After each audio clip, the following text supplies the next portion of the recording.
Okay, this is how I made the little photo book and turned it. I just wanted it to be this format for this particular one.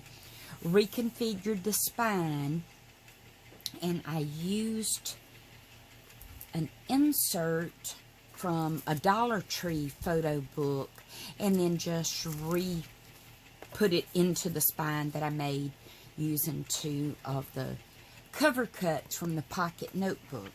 So this is the Dollar Tree store photo album that I bought because the width of these pages here were the narrowest ones.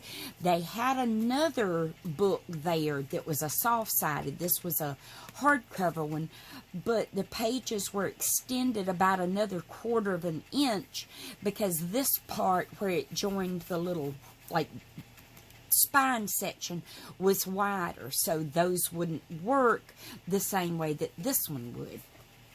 And all you have to do to take this one out, it's attached to this piece of plastic, just using a really strong double-sided tape. And all I did, I think I started it yet on this one, I just carefully pulled it out of that spine and then just used Eileen's that super strong red liner double-sided tape that she's got, and then I did go back and added a little bit of the Glossy Accents glue when I glued this one into the spine that I made of my actual little book that I did. But it's this insert here.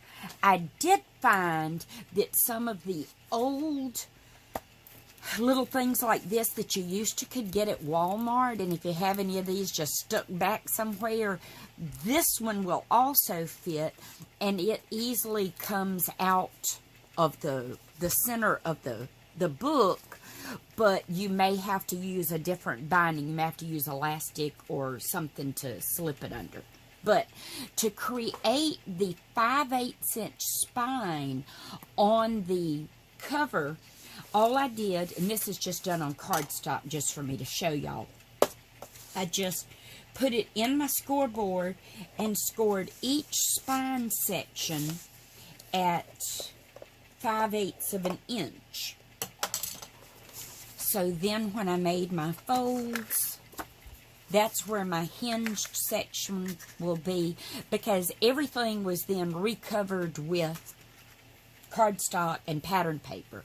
You can see I did the layer of the red on everything, and then on the front and back covers I went back and added the pattern paper. Then on the inside the only difference was I used green and then the same pattern paper on that. And then on the covers I used her bookmark corner, but I call it a big old photo corner, and added to the front and back covers so that you could put a photo there.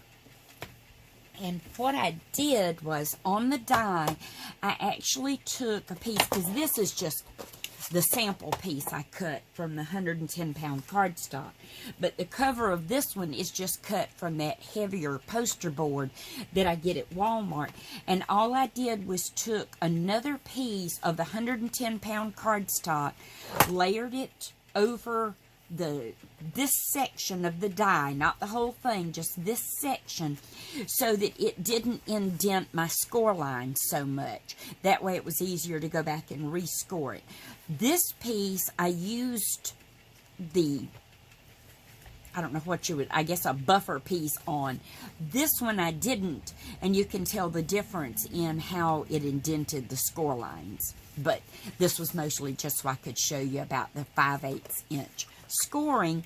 So I just rescored, instead of using the score line on the die that would have done 3/4 of an inch, I wanted just 5/8. So by doing that, then I got just the spine width that I wanted from the die, and it was just real easy to do.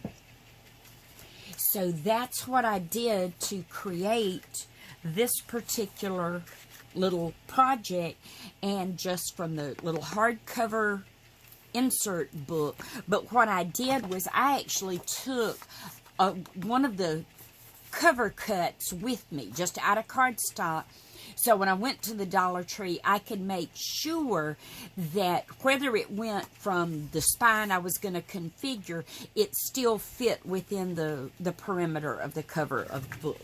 So that's just an idea for having one of those cover cuts with you to try things out.